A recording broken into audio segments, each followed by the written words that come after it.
What's up, guys? You guys are probably at the point of your product research and sourcing that you're thinking about what type of packaging that you want to use for your potential product. There's so many options. You can go with a poly bag, you can go with custom box packaging, but what options do you think will be best for you? Stay tuned.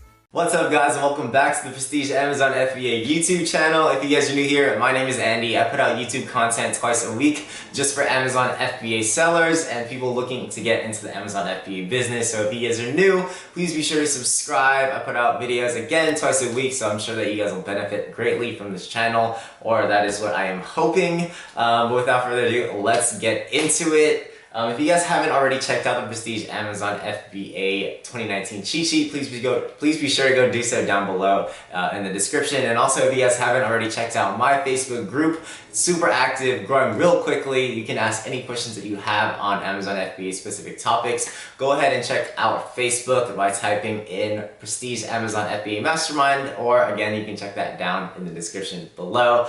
But you guys may have done your product research, you guys have found your suppliers, you guys are in the process of building out your customized product based on hopefully what your consumer is looking for. And you're wondering what type of packaging that you should be using for your product. You know, there's so many options as mentioned. You can go with a plastic bag, you can go with almost no packaging at all, you can go with a custom box packaging, and you can do a bunch of little different cool things. There's a lot of potential, but in my opinion, not all products need really nice packaging, a lot of customized packaging, or all of that fancy stuff. A lot of courses or gurus may have told you, you need to go with really nice packaging because presentation is key. You want to please your consumer base as much as possible. You have to do all of these things. You have to make like a really nice box with all the bedazzles on them, but no, I really don't think that is necessary.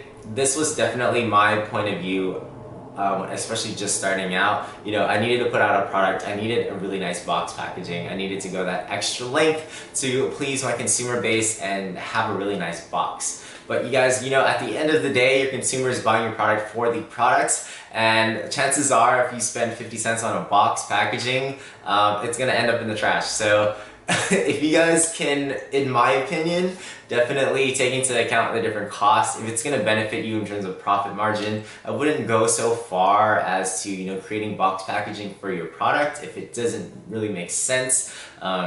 If you're selling something like a gift-like item, if you were to sell maybe a Valentine's Day gift, it may make sense to have that item packaged in a box. But if you're selling something like a spatula or toilet paper or something like that, it doesn't really make sense to have that item packaged in a box, because chances are the box has no use. It's gonna get tossed in the trash anyway, and you'd be out maybe 30 to 50 cents per unit that you could be saving on new inventory or saving on other costs, or for example, just actually bettering the product. Instead of using 50 cents to box the item, use the 50 cents to better the actual product. With that said, I always say that product packaging isn't super important. I always used to have a really big emphasis on this, but now further years down the line, I realize that it's sometimes it's not worth it, sometimes it is worth it. As mentioned in my previous example, it's very item specific. If you can potentially see your product being gifted as a gift sort of item, it may be extremely beneficial to you to have this product in a box, and it may be a better marketing tactic for you to have it in a box, so that, let's say you're to create your main image, you would want to have that box maybe to the side or in the back, just so your consumer knows that this item is coming in a box. It can be wrapped up, it can be gifted, but not many people are gifting spatulas, so I would not mind putting my spatula in a OPP poly bag, which is just like a basic sealed plastic bag. So I hope that helps. Also, please keep in mind that there are certain things that you do need to keep on your packaging. For example, if you are sourcing your product from China, you will need to place, put made in China somewhere on the packaging. If you are using a poly bag, you may want to put like suffocation caution signs, things like that.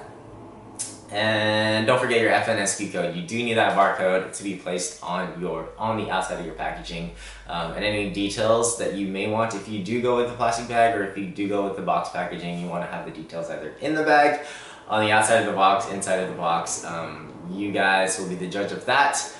Again, if you guys do need help with, package design, you guys can feel free to message me, place down in the comments for people I recommend. There's also many freelancers and stuff on Fiverr that do really good jobs at really affordable costs. So if you guys are thinking of how to do your packaging, be sure to go check out fiverr.com, which is an amazing site for freelancers that do that exact type of work. But as always, thank you guys again for staying till the end of this video. As mentioned, for every video that I do put out, I do give out a free 30-minute coaching call for any questions that you guys might have, or if you guys just want to talk to me, please be sure to go check that out. All you guys need to do to be entered into that is like this video, comment down below, #PrestigeAmazonFBA, and also subscribe to my YouTube channel because I think it'll help you guys out anyway. But until next time, I'll catch you guys at the next video. Peace.